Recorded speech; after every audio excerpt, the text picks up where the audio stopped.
I didn't scream when he fell, I ran toward him. The sound came first, a sharp crack against polished marble, followed by the soft shatter of something expensive breaking in slow motion, and for a split second the entire mansion seemed to hold its breath, as if even the walls were waiting to see who would move first. I didn't think about who he was, or where I was, or why a man like Adrian Voss would be lying motionless at the base of his own staircase. I just dropped the tray in my hands and ran, my shoes slipping slightly on the glossy floor as I crossed the distance faster than I thought I could move, my heartbeat loud in my ears, louder than the distant gasp of his fiancée somewhere behind me. "Sir," I whispered, my voice barely steady as I knelt beside him, the faint scent of expensive cologne mixing with something colder, something metallic in the air, and I reached out without hesitation, my hands hovering for just a fraction of a second before touching his shoulder, careful but urgent, human before anything else. Around me, the room slowly came back to life, but not the way it should have. No chaos, no real panic, just controlled movement, like everyone had rehearsed this moment except me, like I had walked into a scene already written. Victoria's heels clicked against the floor as she approached, too measured, too calm, her voice sharp but not shaken as she said his name, and I felt something twist in my chest because it didn't sound like fear, it sounded like performance. "Call someone," she said, but she didn't kneel, didn't touch him, didn't even look at him the way someone looks at a person they love when something goes wrong.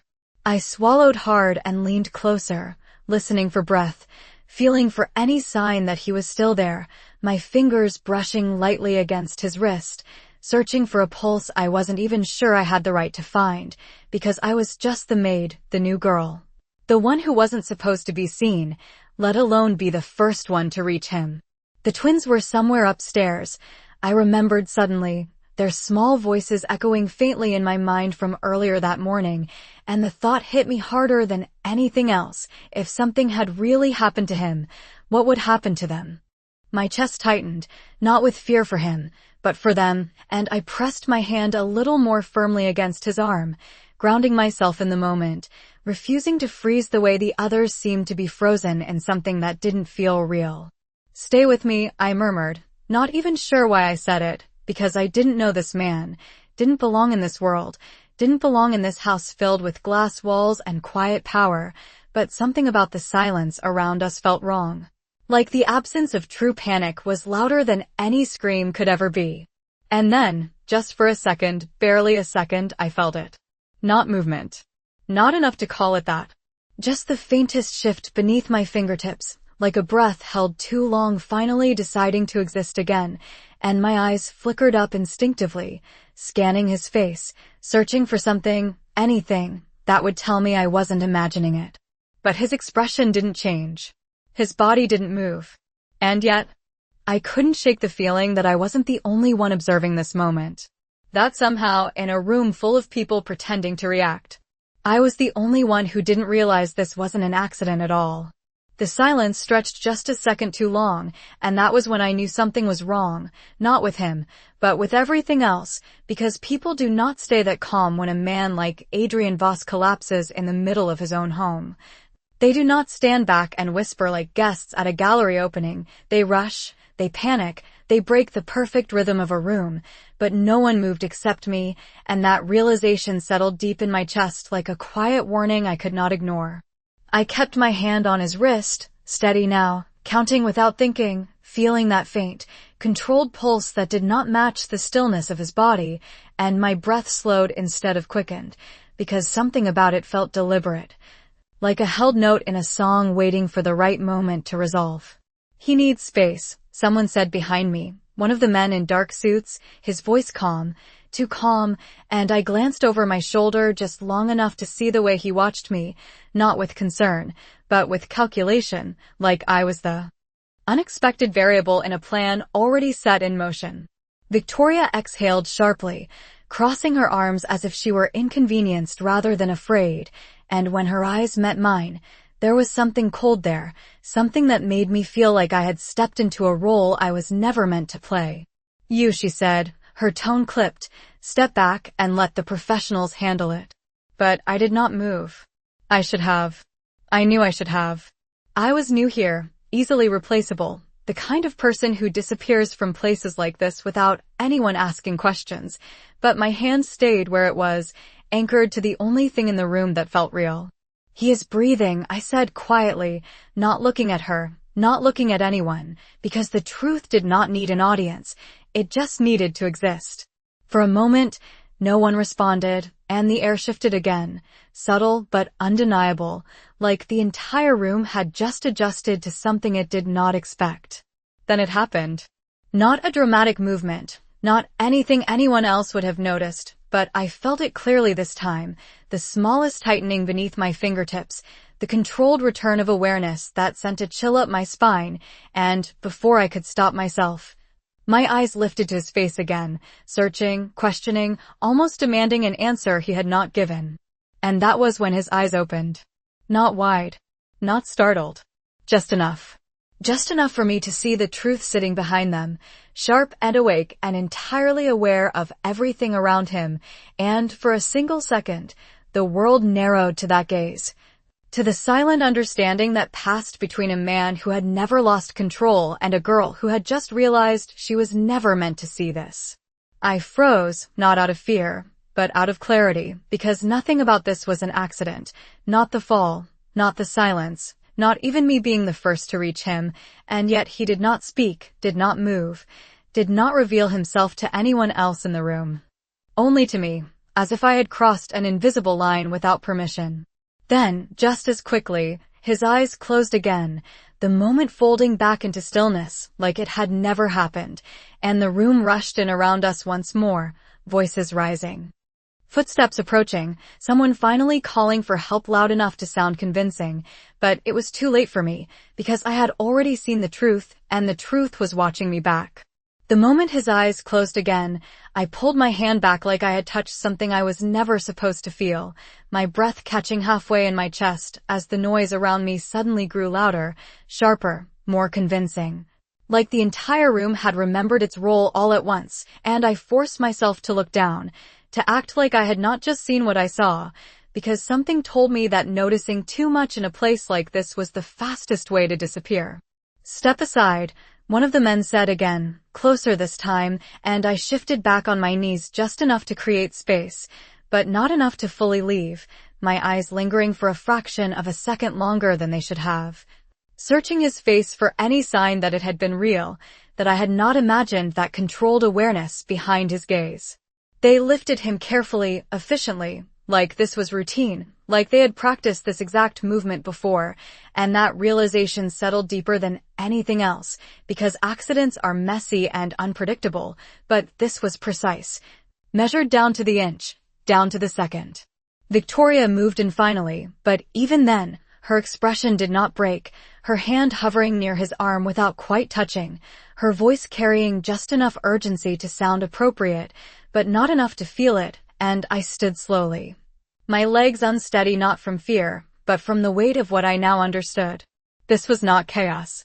This was a test. And somehow, without meaning to, I had become part of it. "You should go back to your duties," she said to me without looking, dismissing me like I was nothing more than background noise, and normally I would have lowered my head, apologized, stepped away without a word, but something inside me resisted, quiet but firm. Because I knew something she did not know, something no one else in that room seemed to know, and it made the distance between us feel different. I nodded anyway, because survival sometimes looks like obedience, and I turned toward the hallway, my steps slower than usual, my mind replaying that moment over and over again, the way his eyes had opened just enough, the way they had found mine immediately, like he had known exactly where to look.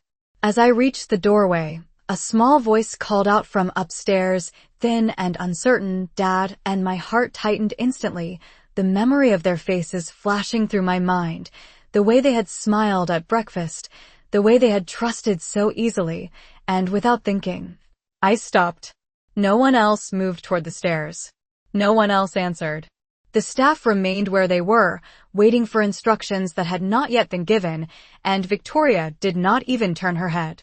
I hesitated for 1 second, maybe less, before I changed direction completely, moving toward the staircase instead of away from it, my hand brushing lightly against the polished rail as I climbed, each step echoing softly in the quiet that followed me.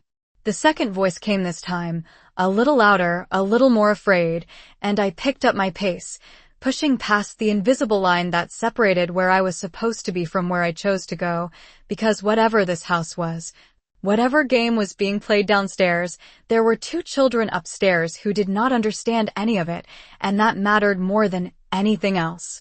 When I reached the top, they were standing in the hallway, small and still, their eyes wide as they looked at me like I might have answers I was not sure I could give, and I forced a gentle smile, softening my voice in a way that felt more natural than anything I had done all day. "Hey," I said quietly, crouching down to their level, "everything is okay." It was not a lie. Not exactly. Because somewhere behind me, downstairs, a man who was supposed to be unconscious had opened his eyes just for me, and I had the strange, unshakable feeling that whatever happened next, he was still the one in control. They did not cry, and that was what unsettled me the most, because children their age should cry when something feels wrong. They should run, panic, cling to the nearest adult, but instead they just stood there in the hallway, side by side. Their small hands almost touching but not quite, like they had learned too early how to stay still when the world shifted around them. "Is he okay?" the boy asked quietly, his voice careful, as if speaking too loudly might break something invisible, and I felt that same tightness in my chest again, stronger this time, because I realized this was not the first time they had asked that question. I softened my expression, keeping my voice steady, warm, the way you speak when you want someone to borrow your calm even if you are not sure you have enough of it yourself. "He is going to be fine," I said, holding his gaze just long enough to make the words feel real, and the girl watched me closely, her eyes sharper, searching my face like she was trying to decide if I was telling the truth or just saying what she wanted to hear. "They did not come up," she said after a moment, her voice quieter than her brother's, and I followed her glance toward the staircase behind me, the empty space where no one had thought to check on them, no one had thought to answer. And something about that absence said more than anything else could have. "Then we will go to them," I replied gently, rising to my feet but not moving right away, giving them the choice instead of pulling them along, because trust is not something you take, it is something you earn one small step at a time. The boy hesitated, but the girl stepped forward first, her hand brushing lightly against mine before settling there, tentative but intentional, and I felt it again, that quiet shift in the air, like something unseen had just taken notice. We moved together toward the staircase, slower this time, the polished wood cool beneath my fingers as I guided them down, each step echoing softly, and I became aware of how different everything felt now. How the house that had seemed distant and untouchable just hours ago now felt like a place where every movement mattered, every choice carried weight I did not fully understand.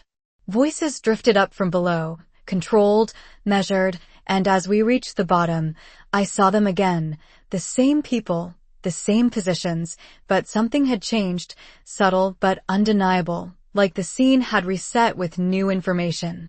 They had moved him to the couch, his body still, his presence somehow larger even in silence, and the moment the twins saw him, they pulled slightly closer to me, not away, and that was when I understood something I had not expected, something that settled into place without explanation.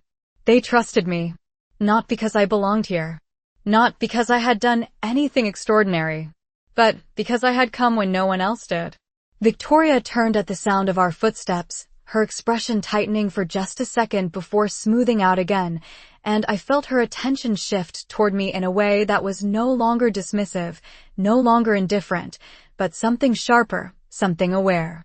"They should not be here," she said, her tone controlled, but there was something underneath it now, something that did not like what she was seeing, and I did not answer right away, because for the first time since I arrived in this house, I realized I was no longer just background. The boy squeezed my hand once, small and quick, and I looked down at him before lifting my gaze again, steady this time, meeting her eyes without lowering mine.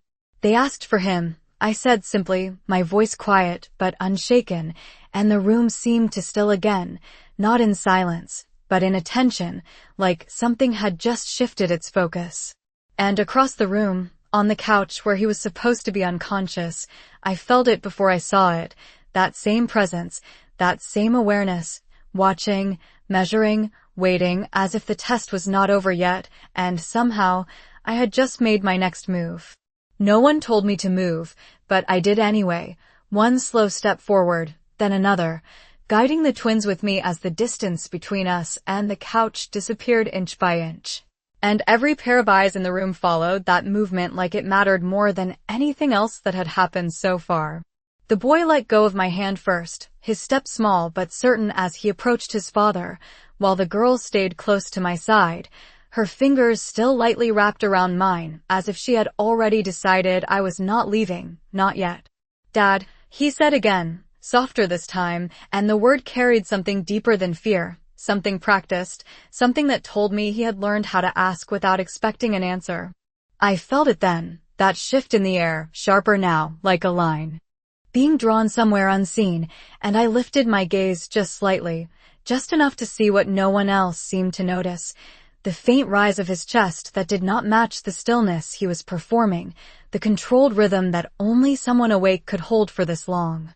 Victoria stepped closer, her heels echoing against the floor, and for the first time, her attention was not on him, but on me, measuring, recalculating, as if she had just realized that I had become part of something she did not control. "Take them upstairs," she said, her voice smooth but edged, and the girl's grip on my hand tightened just enough to make her answer for me without speaking. I did not move.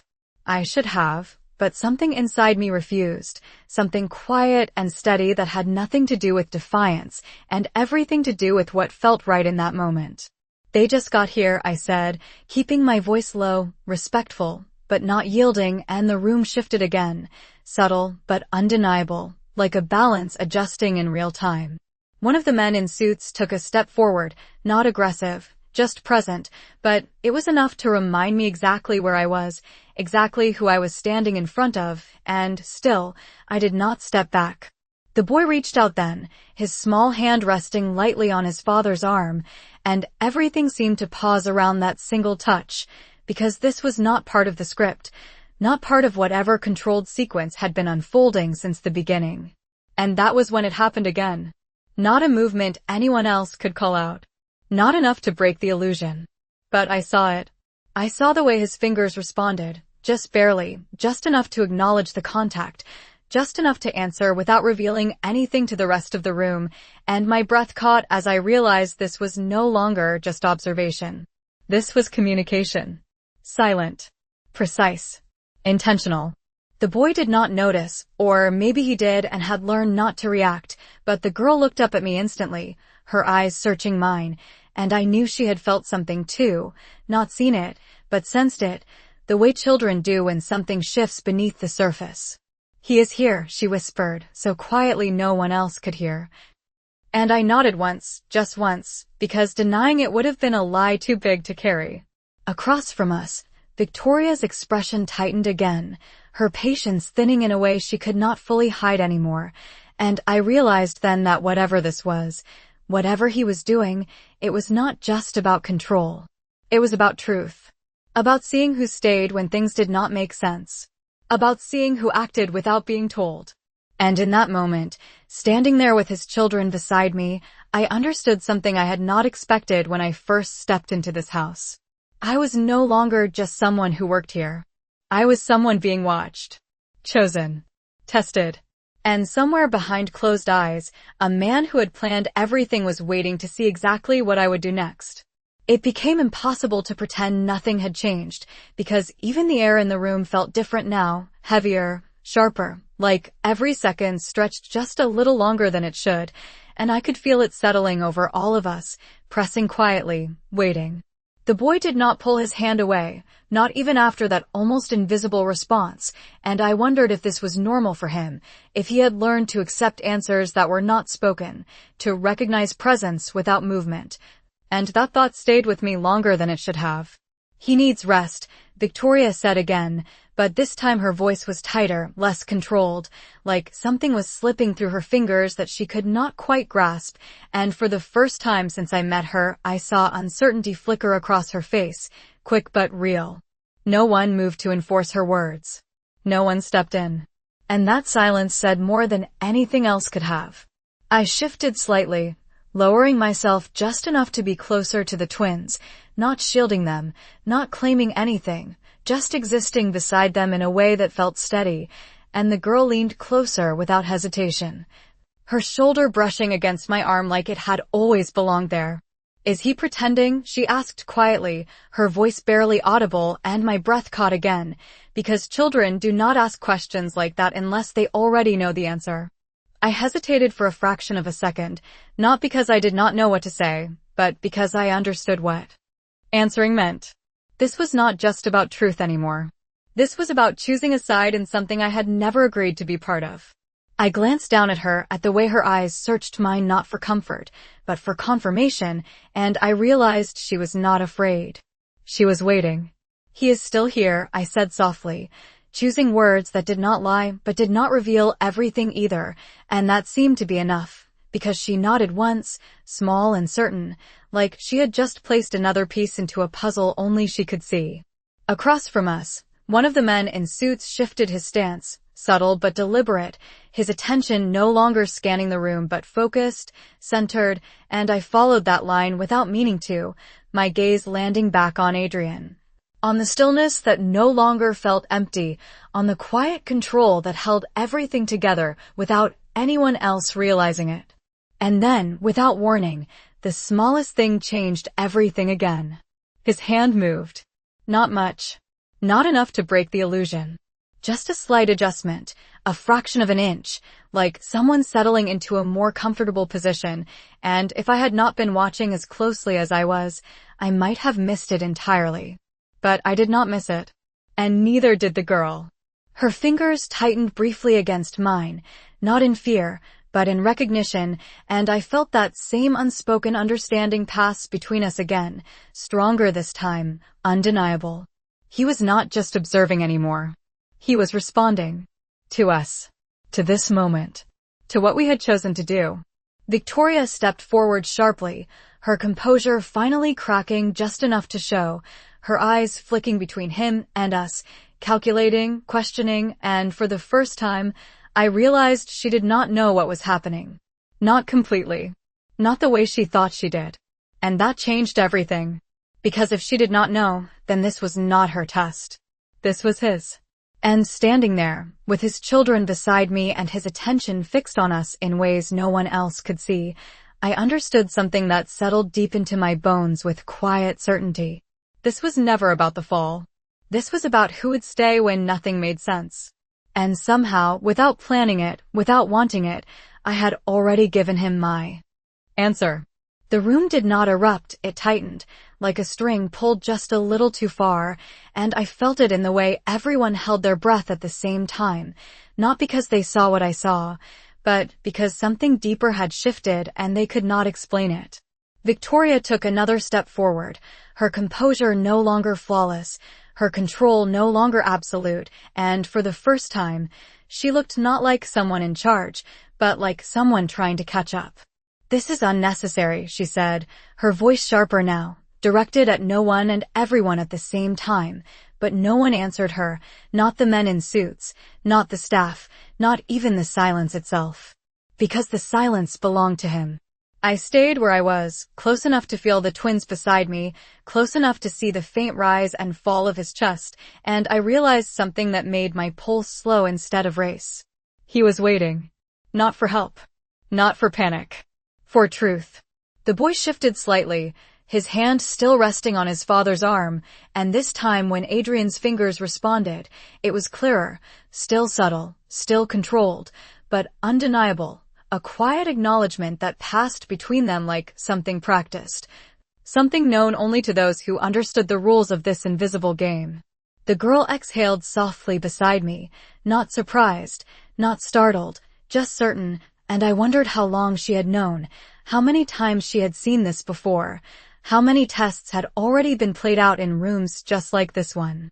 "He does that," she whispered, more to herself than to me, and I turned my head slightly, just enough to catch her expression, calm in a way that did not belong to someone her age, steady in a way that made everything else feel less stable. Does what? I asked quietly, even though I already knew the answer. She did not look at me when she replied. Pretends. The words settled between us, simple and heavy, and I felt something inside me shift again, deeper this time, because it confirmed what I had been trying not to fully accept. This was not a single moment. This was a pattern. A system. A way of seeing the people around him without them ever realizing they were being seen. Across the room, one of the men in suits straightened slightly, his attention sharpening, and I followed his gaze without thinking, my eyes landing back on Adrian just as his head turned the smallest fraction, not enough for anyone else to question, but enough for me to see the angle change. Enough to know that he was no longer just observing the room. He was observing me. My breath caught, not from fear, but from the weight of that realization, because there was nothing accidental about where his attention settled, nothing random about the way it stayed there, steady and unhidden in a way only I could recognize.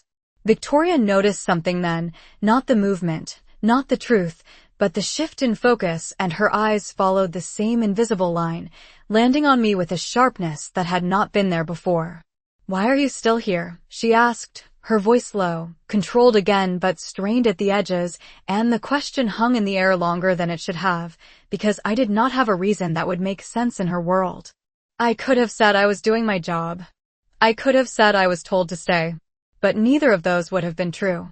So I did not answer right away. I just stood there, feeling the twins beside me, feeling the weight of his attention across the room, and for the first time since I walked into this house, I chose not to step back. "Because they are," I said finally, my voice quiet but steady, and I nodded slightly toward the children without looking away from her, because the truth did not need to be loud to be clear. The room shifted again, sharper this time, like something had just been decided, and across from me, on the couch where he was supposed to be still, Adrian's fingers moved once more, not toward his son this time, not toward anyone else, but just enough to break the rhythm he had held since the beginning, just enough to signal something new. Not the end of the test, but the next phase of it. And somehow, without anyone saying a word, I knew exactly what that meant. He had seen enough to choose. Now he was waiting to see if I would do the same. The shift did not come with noise, it came with clarity. The kind that settles into a room without asking permission, and I felt it in the way every movement slowed, every breath measured, like the moment before something irreversible happens. I did not look at him right away, even though I knew, even though I could feel it, because some instincts tell you when to move and others tell you when to wait, and this felt like waiting.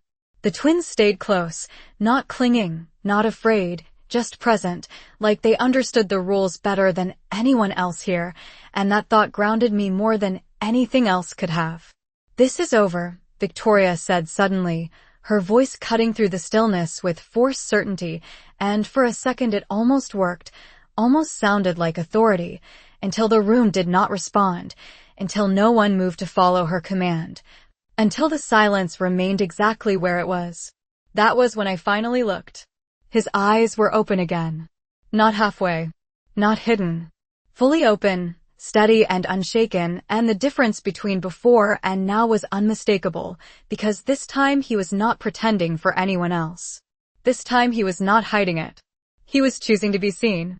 The air shifted instantly, subtle but absolute, like gravity had changed direction, and every person in the room felt it even if they could not explain why. The boy did not react, not outwardly, but his shoulders relaxed just slightly, and the girl exhaled beside me, soft and quiet, like something she had been holding finally let go. I did not move. I did not step back. I did not lower my eyes. Because something in that gaze held me exactly where I was, not in fear, not in command, but in recognition. He pushed himself up slowly, controlled in every motion, like a man who had never lost control of anything in his life, and the illusion of the accident dissolved without a word, without an explanation, without anyone daring to ask for one. Victoria took a step back this time, not forward, her composure cracking in a way she could not hide anymore, and I saw it clearly now, the difference between someone who thought they understood power and someone who actually held it. "Adrian," she said, her voice tight, searching, but he did not look at her, not even for a second. His attention stayed exactly where it had been before, steady and deliberate, and I felt it settle over me fully now, not as a question, not as a test, but as a decision already made. The men in suits straightened instinctively, their posture shifting from watchful to aligned, like they had just received a signal no one else could hear, and the room reorganized itself around him without a single spoken command. That was power. Not loud. Not forced. Absolute. I felt the girl's hand slip from mine as she stepped toward him, her movement small but certain, and he responded immediately this time, his hand lifting to rest lightly against her shoulder, grounding, real, present in a way that needed no explanation. The boy followed, and for a moment, everything else in the room disappeared, leaving only the three of them in a space that felt untouched by whatever had just happened. I should have stepped back then. I should have lowered my head, returned to the place I came from, become invisible again. But I did not. Because when his gaze returned to me, there was something different in it now, something that had not been there before. Not observation. Not calculation. Recognition. And then, finally, he spoke, his voice low and steady, cutting through the room with quiet precision. Everyone out. The command landed without resistance, immediate and absolute, and one by one, they moved, no hesitation, no questions, until the room emptied around us, leaving only silence and something else I could not name. I stood there alone with him and the two children, the weight of everything that had just happened settling into place, and I realized something that changed everything. The test was not over. It had just become real. The silence after the door closed was different from before, not tense, not waiting, but settled, like something had finally reached the point it had been building toward all along, and for the first time since I stepped into this house, there was nothing left to pretend. I did not move right away. Neither did he. The twins stayed close to him now, one on each side, their presence quiet but certain, and the way he rested his hand lightly against them, steady and real, told me everything I needed to know without a single word being spoken. This was who he was when no one else was watching. Or, maybe, this was who he chose to be when it mattered. I exhaled slowly, not realizing I had been holding my breath until that moment, and I shifted my weight slightly, grounding myself in a reality that no longer felt as distant as it had just an hour ago. You knew, he said finally, his voice low, not questioning, not accusing, just stating something that had already been decided, and I felt that same clarity settle over me again, because there was no reason to deny it now. Yes, I answered quietly, meeting his gaze without lowering mine, because anything less would have been dishonest, and something told me honesty was the only thing that mattered here. He studied me for a moment, not long, not drawn out, just enough, and there was no rush in it. No need to prove anything, just quiet certainty in the way he looked at me, like he had already seen enough before this moment ever began. You stayed, he added, and this time there was something beneath the words, not surprise, not gratitude, but recognition, and I felt it land deeper than I expected. I glanced down briefly at the twins, at the way they leaned into him without hesitation, at the way they had reached for me without question, and I understood then that staying had never been about him alone. They needed someone, I said simply, and the truth of it felt steady, unshaken, because it was the only reason that had mattered when everything else stopped making sense. His gaze did not leave mine, but something in his expression shifted, subtle but real, like a line being redrawn, like a decision being confirmed instead of considered. Most people leave when they do not understand what they are looking at, he said, and there was no judgment in it, just fact, just observation, and I could not argue with that because I had felt it too, that instinct to step back, to disappear, to pretend I had not seen what I saw. I almost did, I admitted, because the truth did not need to be perfect to be real, and for a second, something close to a smile touched the edge of his expression, not fully there, but enough to change the air between us. The boy shifted slightly, looking up at him, and Adrian's hand moved instinctively, brushing lightly against his shoulder, grounding, present, and I realized then that this moment was not just about me, not just about what I had done, but about what he had been looking for all along. Not loyalty that followed orders. Not obedience that came from fear. Something else. Something quieter. Something that chose to stay without being asked. What happens now? I asked before I could stop myself, not out of fear, but because standing in the middle of something like this without understanding the next step felt like standing on the edge of something I could not yet see. He did not answer right away, and the silence that followed was not empty. It was measured, intentional, like everything else about him, and when he finally spoke, his voice was steady, certain, leaving no room for doubt.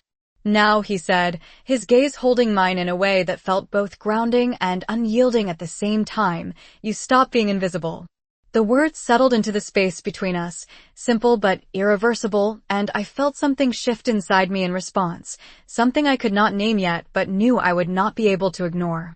Because in a house built on control and silence, being seen was not a reward. It was a responsibility. And somehow, without asking for it, without planning for it, I had just been given both.